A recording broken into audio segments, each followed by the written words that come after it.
Hi, today I'm going to share some tips so you can avoid falling into hot water when getting your E2 visa. Tip number 1, checking the numbers. You have to analyze the business numbers and check if they are true. This is extremely important, as store owners can sometimes issue fake receipts in order to increase their revenue numbers. I suggest you stay at least 3 days inside the store to see if the sales figures are accurate. You should also ask for previous month's sales and if they were paid by cash or card. Be aware, fraudulent sales are always in cash. Usually, the sales should be around 20% cash and 80% card. For those reasons, you should never buy a business without visiting in person. Tip number 2, referrals. It is common for people to be referred to a specific business by brokers and friends. If that happens, keep in mind that brokers can hide information about the business. They make a living through commissions that are paid by the franchise owner, so they might not have your best interest in mind.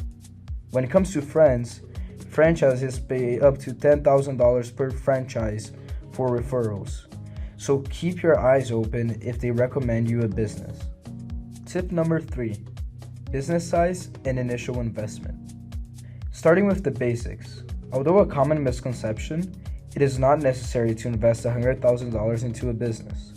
The visa requirement is to have 2 full-time employees. Also, keep in mind that the business should be able to support your family financially in the US. Otherwise, you will not be able to keep your visa. One of the most used businesses for E2 visas are barbershops and beauty centers. In these types of businesses, professionals such as manicurists and hairdressers do not have a payroll contract. This means that they will not fulfill the full-time employees requirement. For that, you must hire 2 receptionists. Tip number 4, the contract. Pay attention to the franchise agreement. If you don't agree, you don't sign. You must follow what is written in the contract. Don't believe that a franchise will not charge fines or that the open time hours are malleable. If it is in the contract, there are no exceptions. When you sign a franchise agreement, the minimum term is 10 years.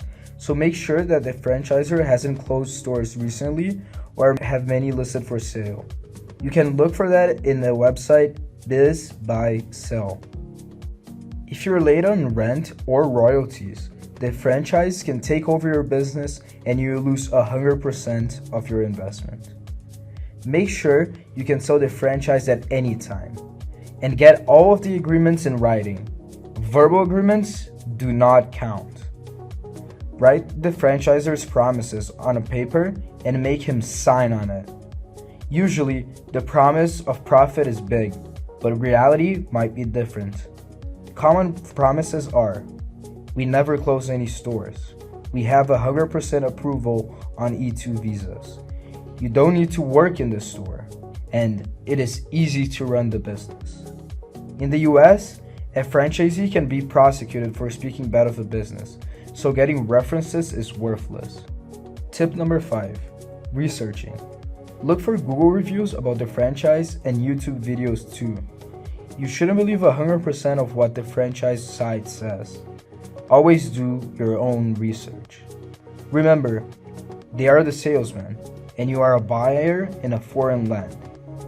You will be in a disadvantage because of the language and rules. But you have the money, so use that in your favor. Be patient. Large franchises do not accept immigrants as franchisees. So you need to open a store with a small franchise and deal directly with the CEO. Remember, they're thirsty to grow their businesses, and they will not make exceptions when charging you the fees that they asked for in the contract. Now that we are done with all the tips, the big takeaway is that in the US, there's no such thing as a free lunch. Americans are known for being honest people, but there are many scams, especially in Florida. In the US, Florida is known as the state of scams. Sometimes you are better off finding someone to help you open a business by yourself. And remember, There are always options to choose from, such as the EB1 or EB2 visas. This was it for today, guys, but keep posted to the channel because more videos are coming up soon. For now, like and subscribe if you enjoyed the content and if you're thinking about opening a franchise in the US.